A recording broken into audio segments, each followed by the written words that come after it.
Usually we're really on point. Dude, I feel like Batman flying through the city. That's what I do. So fun. It's yeah. We're looking up at the screen. We have a playback screen that we always stare up at. And it's super distracting because it's like watch out for that building. The thing is we're going in reverse too. And that's freaky. Are we? But are we? That's your perception. Let's just jump in. Let's just jump onto this. Okay, our guest today, I'm super excited to have her on.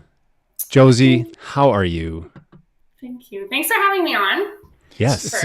It's about dang time. It's about time we had you on. I'm going to say it. Josi Schmitz-Burchartz. Boy cats. Close? 98% there, but I'll give you the points. Okay, so now we'll let you say it the proper way, and then we'll leave it alone. Right. Obviously Josi and then Schmitz-Burchartz. There you go. Perfect. I will perfect it at some point. You will. How are you this lovely Friday? I am doing wonderful. Good. It's a bright, beautiful Friday. In Penticton, British Columbia. What's happening in Penticton these days? I love Penticton. On the lake. A lot of rain. Yeah. A lot of rain. A lot of clouds. It was -1 the other day. Ew. Oh wow. Gross. But it was like 2 degrees the other day here, so it did get cold. But rain. It's supposed to get nice by Thursday, so can't wait for the summertime. Soon. Super excited to have you on. I know you're crazy busy with your practice. SB Denture Clinic. Oh, am I spiking? No, keep going. SB Denture Clinic in Penticton, beautiful Penticton, British Columbia. New kid on the block? Yeah. Yeah. I'd say so, right? I remember I was making my calls up there 10 years ago, and there was a handful of denturists, and I don't think half of them are there anymore. I think it's you're kind of going to be taking over the market up there pretty soon, I bet. Oh no, I mean there's a lot of people that have retired and stuff, but right. I think collectively we all make a really, really nice team, and everybody's super communicative with patients and stuff, so it works really, really well. That's great. Okay. Yeah. So is that what it's like up there? It's a small community, so you guys you probably all know each other pretty well, and yes. Patients bouncing back and forth. So tell us a little bit about the community. What's it like to be a denturist in Penticton? It is. I am so thankful. I always wanted to come back home again when I finished school and just be here, because there is a lot of, I think being in a smaller community, there's a lot of accessibility issues, especially around Penticton with smaller towns and stuff, and within I don't know, I'd say probably a 200 kilometer radius. And I think providing the culture in the clinic to be able to service the people not only in Penticton but on the outskirts of Penticton has been one of our goals being back, and one of my goals being back, because I've seen it all my life living here, and just being able to service everybody as much as you can to your best ability in a certain area has been a blessing. Yeah. And I know I say, I kind of joke saying you're the new kid on the block, but you come from a dental family, right? You have a dental background, great dental pedigree, I should say. I knew your dad years ago. And I'm such a geek. I'm sorry, but We're racing horses here. But your dad is a technician. Yes. And I remember meeting your dad, a number of years ago.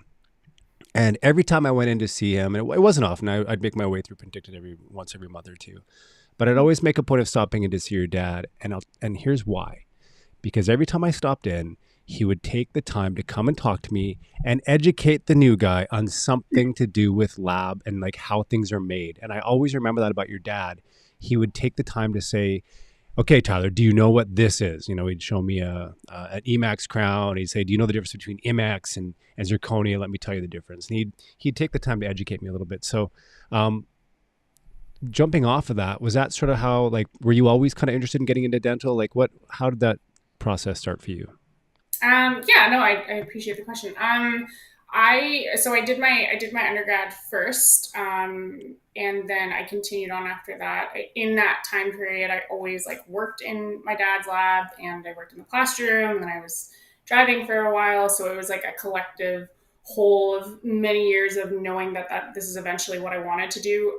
But just, I was really young at the time when I graduated from high school. So I was 16. So I think everything happened so quick, and I knew exactly what I wanted, but it's been a wonderful process getting to where we are now.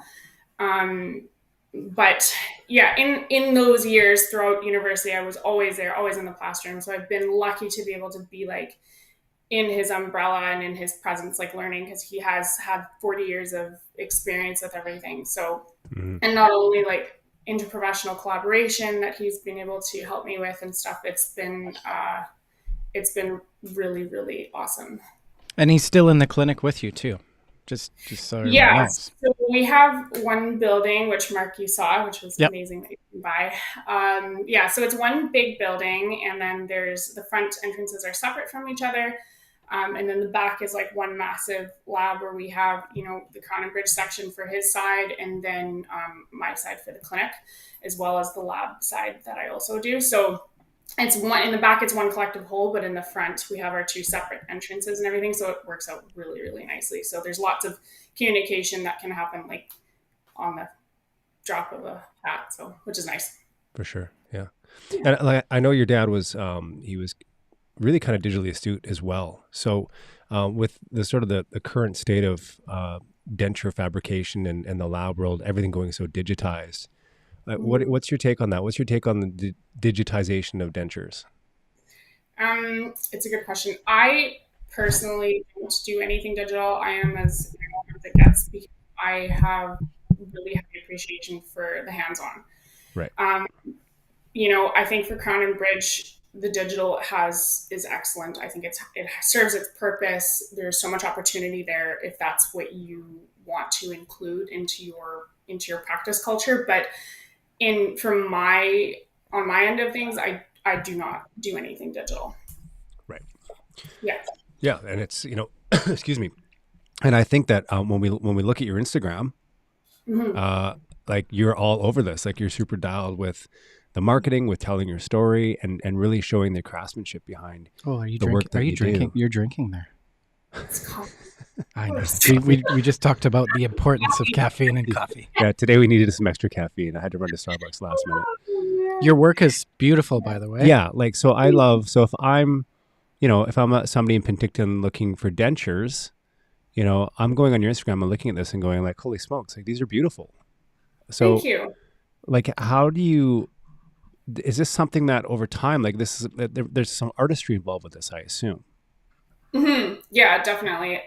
So those cases, I have a pretty large realm of what I can offer patients and what we offer patients as a whole in the practice. And the part of the dentures, like the ones that you see there, those are all custom done. So I make everything by hand. The custom stains are done by hand. I use a variety of different materials and tools and stuff that have been a pretty hefty learning curve over the last year for myself. But it is also what I do in my spare time. So it's not work. It's fun. Yeah. I can tell that looking at your Instagram. It seems to me like you do have, like, it looks like you have a real passion for it and a lot of fun creating these super customized dentures for folks. I mean, there's one here I can see on Mark's screen. It's look at that. It's clear at the top. Look at the translucency on that soft tissue. Those are my favorite. Those are so cool. Favorite. Yeah. So is that? So tell us, like, I just happen to notice like the acrylic's clear on those. So why would you make one that's clear versus one that's like straight pink? I mean, I guess it's all about characterizing it. Yeah, so I think that having, like, there's always this stigma I find around dentures and oral health, and for some reason there's always like this like shame, I think, for a lot of people, or embarrassment for people that have to wear a denture. Yeah, and it doesn't need to be like that. Like, I think if everybody collectively is excited about it and knows that there's more opportunity in what they look like and how you can service your patients, putting in a clear palette there with a custom stain, when a patient like tilts their head back when they're spending time with their family and laughs or whatever, it's not like instant, like, oh, there's the end of the denture line. Right. It creates a little bit more of mystery there. And I think in turn, it gives patients way more confidence with their smile. You know, if they pull their lip up a little bit higher and they show some gum there, you know, they should have the confidence to know that they feel good about their dentures and not have this like stigma that is always gone with having a denture. And, you know, I have a lot of patients that I see where they're like, oh, I've been married for 40 years and my husband's never seen me without my teeth. And that's interesting. I know why it's such a hands-on process too. It's the artistry in it, isn't it? Yeah, totally. Like I have lots of patients where they come in and they've seen some of my work and they're like, I want a little bit more lip support. I want to show a little bit more teeth. I don't want to show more teeth. There's so much variance in designing it. It's not like Marc Vaughan's up in Alberta there. He has an excellent way of talking about the creation of the denture. And same as like I did my practicum under Erica Colbank, and I have massive respect, and Stephanie Yates, I have massive respect for them, because it's not just, you don't just create a denture, like you're creating a body part. And I think there's like this portion of it that, you know, it like, oh, just put it together. Like it's not just putting it together. You're building a body part that not only has to look good, but it also has to function properly. Right. Yeah. And also not only for the short term, but for the long term. There's a massive portion of confidence and health and nutrition intake and like just living your life that the last thing you want to worry about is, oh, I don't want to smile too high because my gums are bright pink. Right. Or I feel like I have to cover my mouth when I'm smiling. Like it should be fed with confidence and excitement when you see patients, and have them like feel confident in you as their practitioner, lead them down the right path. So let's talk about this like patient experience, because you're taking partially odontulous to fully odontulous people and literally giving them a new smile. So let's talk about when that patient first comes to you to the end. Like, what are you seeing? And first of all, just their level of confidence from the beginning, and then how amazingly happy they are at the end. What's that process look like for you? Yeah, I appreciate that. I think, I mean, obviously there are a lot of different perspectives and a lot of different individuals that I see and that I have seen over the last year in my own practice. And it varies, I think. But the one thing that we focus on when we get new patients is number one is to create a long-term relationship with them, to keep constant taps on how you doing, how you feeling, can we do anything to help you? Like there is no like, okay, we finished the denture and then they leave and there's no continuation of a relationship there. The recall and the review that comes back from welcoming patients and making them feel at home and taking your time. Like I take my time with all of my patients. Super important. Yeah. You don't want anybody to feel rushed. No, and nor should they feel rushed. Like it's, you know, I don't want to go, and if I were to have plastic surgery done, the last thing I want is the surgeon to make me feel rushed and I'm having something done to my face that in turn is going to cost me money and time and investment, and you're investing into yourself. So these, you know, your patients should feel confident in you. And I think that's key, because when they come and see you and you guide them through the process, and in our practice, we schedule our patients for everything. So when a patient comes in, we don't, you know, say we have a complete upper denture with a partial lower and they need rests. When was the last time they've been to the dentist? Like, have you consented to the process? Have you talked to them about their whole process, what it's going to be like, what their expectations are? The realistic perspective of it, I think, is really important. Sure. Yeah. And all of their options, like giving people all their options and take the time, because I have a lot of people that come to me and they're like, oh, I had no idea. Right. A denture is just not a denture. Well, yeah. I think if somebody's got to the point where they're partially or fully edontulous, they don't have an idea.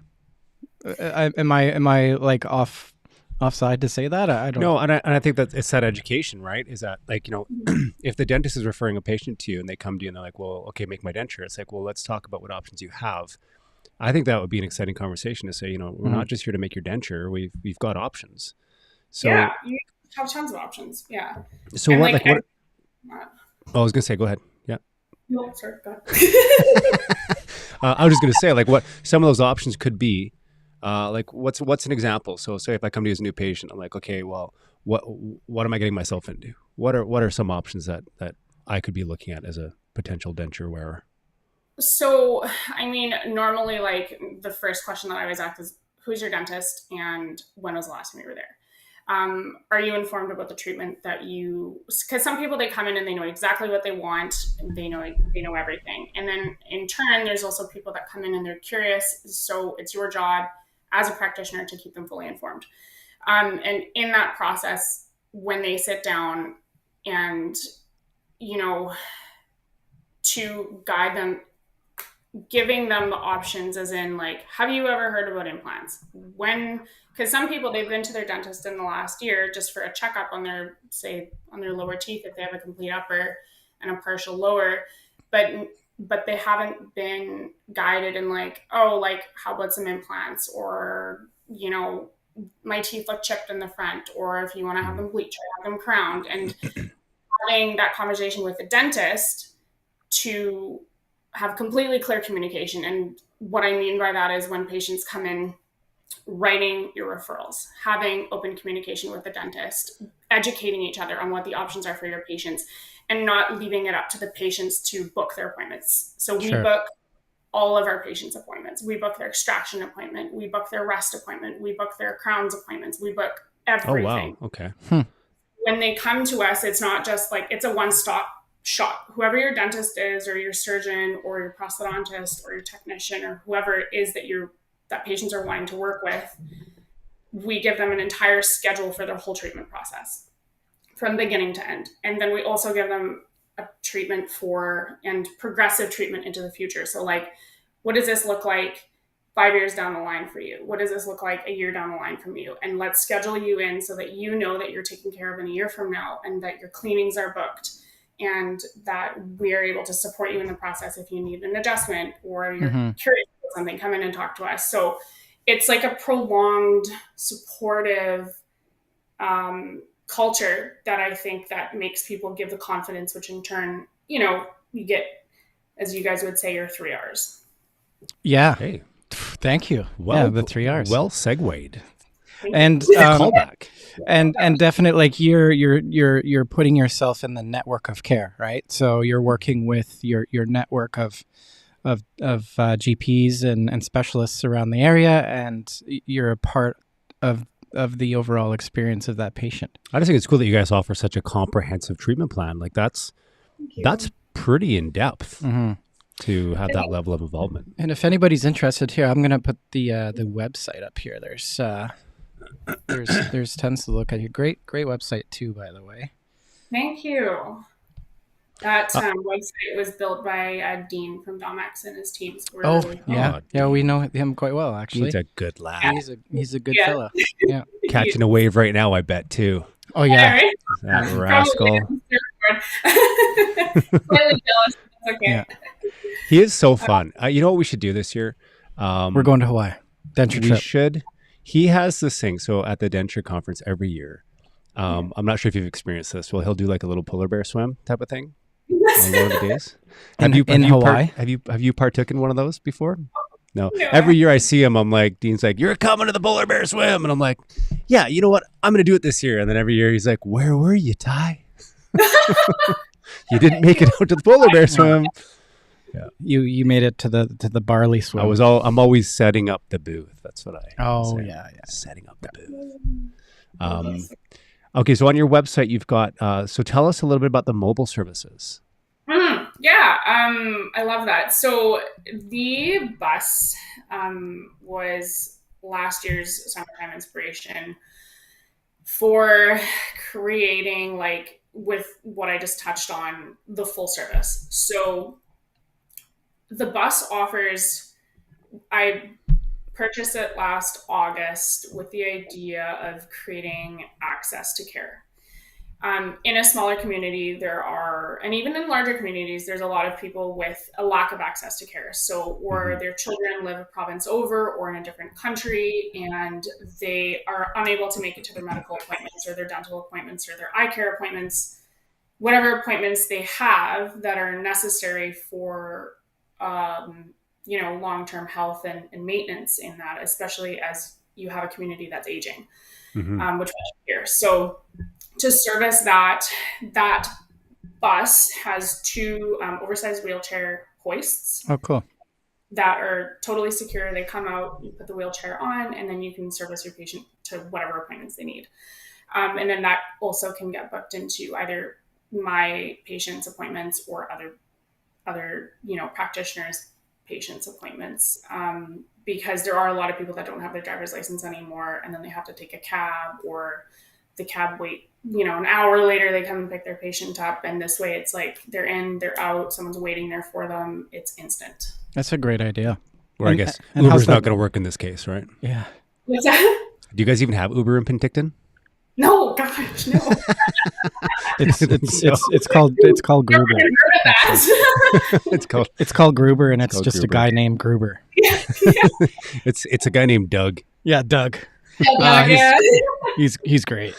This is brilliant. So being able to service surrounding communities with this as well. I mean, that's and I mean, let's face it, Penticton. Yeah, there is a very large aging community up there, and mobility, it has to be an issue. So kudos for you must be one of the first doing this, I would assume, up there. I don't know of anybody else doing it. I think it's, if you're willing to incorporate it into your clinic, I think it's wonderful. Because I have a lot of patients, for example, if they need to go up to Kelowna for extractions and they live in Osoyoos or in Penticton or in Oliver, we will drive them to their extraction appointment. We'll wait there for them. They know that someone is waiting there with open arms, kindly going to drive them home. So cool. Right. So Josi, we do have a website called Dentist on Demand, which is dentistondemand.com. Oh, we do. However, I forgot about that. We do own the domain denturistondemand.com as well. Oh, let's talk. We should talk about that. We should. Yeah. We own 50 domains. Let's buy this domain. Let's buy that domain. We have a lot, and they're all on demand. They're all on demand. Yes. They're all on demand. Instant on demand. Yeah. We actually own a Josi on Demand. Good to know. Yeah. But we do. We have Denturist on Demand. We have Ortho on Demand. We've got so little sneak peek into our future plans. You're giving everybody our secrets. Well, no, that's fine. It's fine. Not a secret. It's no secret. Okay, so this is cool. So they arrange for pickup. So all they do is just call this number, and the van comes to get them. Mm-hmm. Yeah, and then we have a bus schedule. Oh. So they get booked into the bus schedule, and then we schedule the bus according to what works best for them. So if they need to be there early to their appointment, or they need to wait a little bit longer, we're super flexible with that. So yeah, amazing, very great. Cool. That's a great idea. Love it. In some of your photos of your dentures, I couldn't help but notice do you have that the little gold tooth that you make? Is that like a signature move? What is that signature move? I love these. These are so exciting for me. So, so this is kind of going back to the topic of denture culture. So, practice culture, denture culture, all conglomerated into one. The gold slivers that we've put into there. Right now I'm putting a pink diamond into someone's canine. Oh, wow. Cool. We've done all kinds of super. I had one lady last year that got 3 gold polka dots. And on her 1-4, and it's just creating something fun and exciting, and it doesn't have to be a white, straight, stereotypical block. So it just breaks it up, makes it look a little bit more lifelike. And if people want, to add the gold or the polka dots or whatever else, their desire is totally. I love those cases, the customizations, and and going back to that, trying to not make a denture look like a denture, you could get as customized as you want, right? You could probably make the teeth kind of crooked and a little bit of like maybe a snaggletooth in there. Yes. Oh yeah, totally. Yeah. And I love that. Like, I love it when people are like, hey, I want them to look like super real. I want to look fresh. I want them to look exciting and clean, but I want them to look real at the same time. And I've seen it with my own teeth where, I've had Invisalign and ortho. I've had lots of my own oral work done. So there's an aspect of that where coming back to like, it's still nature. And it should. Nature never has straight lines. That's like one of my dad's favorite sayings, and I love that. Right. Yeah, that's very cool. Cool. Yeah. I like it. Thank you. I talked to my dad about it, and he's not. He wouldn't be watching right now. But what do you mean? He's worn an upper denture for, I think, since he was like 18, because he got kicked in the mouth by a horse when he was quite young, growing up on a farm in Saskatchewan. So he's a veterinarian too. Kicked in the mouth, and he became a veterinarian. Kicked him in the mouth. He's like, I'm going to be a vet. But so for him, when I started getting into dental, I started talking to him about his denture, and I was like, so what do you think? Like, and he's like, I don't know. I never really think about it because I've worn it for so long. I'm always like, would you want to get it customized more? Like, what do you think? He's like, no, man, like I've worn it this way for 40 years. And to be honest with you, I never would have known. If my dad never told me he wore a denture, I never would have known. You know what he should get? What? A golden horseshoe. A golden horseshoe. Right? I remember that horse. Can you do that? You can do that. You can do it, right? I remember. Oh yeah. Upside down horseshoe. We're sending him up to Penticton. He's gonna get a little golden horseshoe on both sides too. Both sides, yeah. That'd be so cute. Right. Well, this is so cool. So yeah, is there anything else we want to chat about? I love what you're doing with dentures. I love the customizations. I love that you're really putting your own brand and style into this. Mm-hmm. It's really cool what you're doing, and it's nice to see that this is happening in a place like Penticton, which is sort of a smaller community, and just to bring a fresh new vibe to the whole take on dentures in Penticton. I think it's really cool. Thank you. Yeah, no, I really appreciate it. I think I've been really blessed and really lucky to have some amazing team members at work and stuff. So everybody does their absolute best every single day. And, it's not, I don't want to ever sound like it's about me. Like, no, it's about the collective whole and what we can offer the community as a team. And I think that's the most important part. Yeah. Can't do without a great team. No. Always need a great team. Yeah. No. Right, teammate. All right. Go team. Cool. Anything else for Josi today? I think let's close it off with what's coming, upcoming, what's exciting. What are you excited about? What's on the horizon? What's on the horizon? And then we're gonna close off with the most important question of all. It's a stump. This question will stump you. Yeah. You're making me nervous. Just be a little nervous. It's really important that you get this. Anyways, yeah. What's exciting? What's exciting? Oh, everything is exciting. I think this year, over the last year, because we opened in January of 2022. So, in the last year, obviously, amongst all the things that we have grown together and created together as a team, there's been a pretty heavy learning curve, of course. And with that has come, a little bit of work-life balance, which the people that know me, they know that I work 17 hours a day.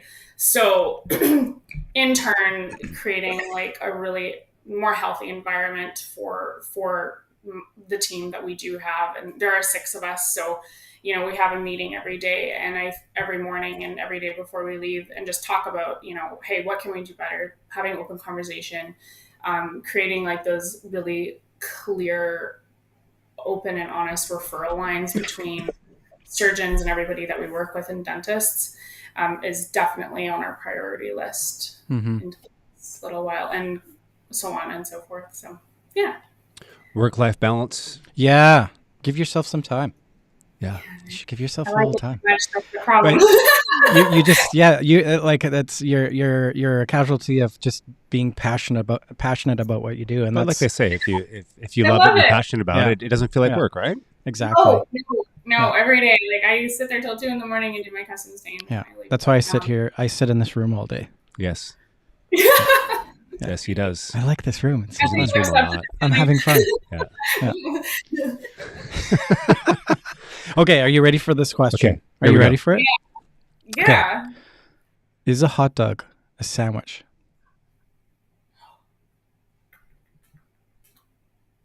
What if it was a wrap?